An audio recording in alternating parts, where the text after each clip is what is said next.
G'day travellers and welcome back to the channel. Today I'm taking you through my 2-day itinerary for Luxor. Luxor is without a doubt the historical heavyweight champion of Egypt. Built on the site of ancient Thebes, it's widely considered to be the greatest open-air museum on the planet, and the sights here are so impressive they took out 2 spots on my top 5 list. I'll link to that at the end of the video so you can go check it out.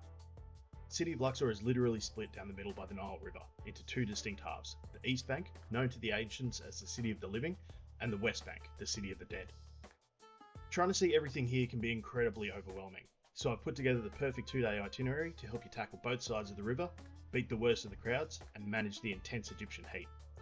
Real quick, before we dive in, if you find this guide helpful, it'd mean the world to me if you could hit the like button and subscribe.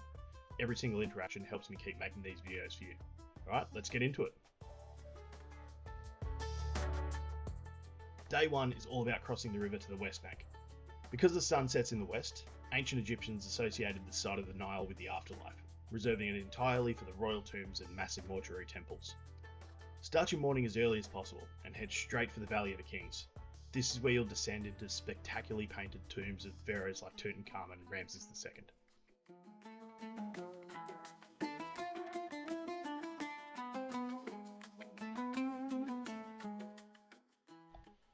After that, make the short drive over the cliffs to Deir to see the striking multi-tiered mortuary temple of Hatshepsut.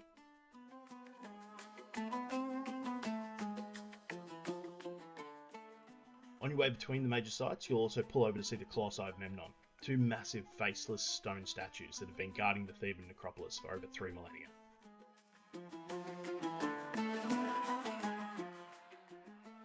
Massive tip for your time on the West Bank: pack your own snacks and plenty of bottled water. Because you're out in the desert, away from the city, vendor prices have extreme markups. Trust me, you do not want to end up paying $20 for a basic black coffee and an ice cream out here like I did. Come prepared. In the afternoon, you're going to hit 2 absolute masterpieces that many major tour buses skip. First is Deir el-Medina, the ancient valley of the artisans. This is the ruined village where the master craftsmen who built the royal tombs lived. Their own private tombs here are vibrant and incredibly detailed.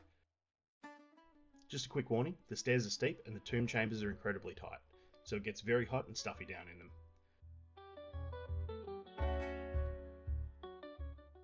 Next, head to Habu Temple, the mortuary temple of Ramses III. Second only to Karnak temple in size, this fortress-like temple features the most incredibly deep sunken relief carvings and perfectly preserved, brightly painted ceilings. It's easily one of the best sites in all of Egypt. For day 2, we're staying on the East Bank, the City of the Living. This side of the river was dedicated to the life, the gods, and towering monuments. You'll need to start your day at Karnak Temple first thing in the morning.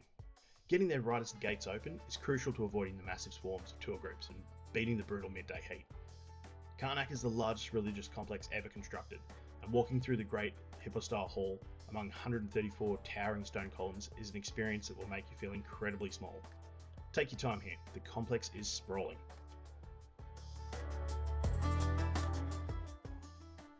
For Luxor Temple, you've got 2 choices.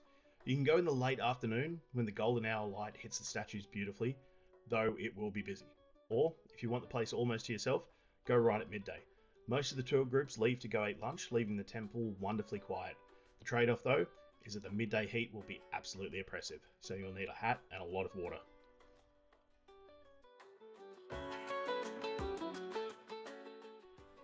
After you finish up at Luxor Temple in the late afternoon, you've earned a break.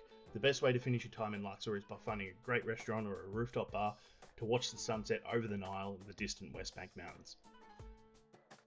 Watching the sunset over Luxor with a cold Egyptian Stella beer is just as much of an experience as any of the temples you'll visit while you're here.